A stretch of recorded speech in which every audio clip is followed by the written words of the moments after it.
Okay, today we're going to put together the human scale machine 300 footrest.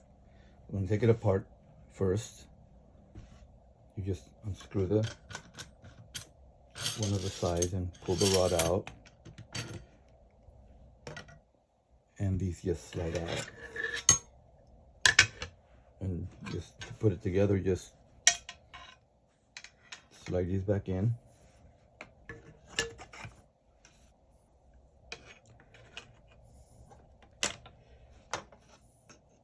And align them with the center here, the hole. Then run the rod in here again. Very simple.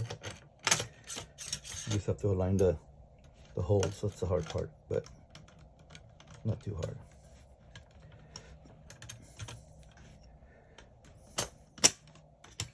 Then you put the other side. Oops.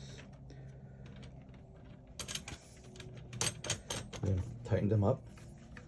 And that's it. You're all set to go.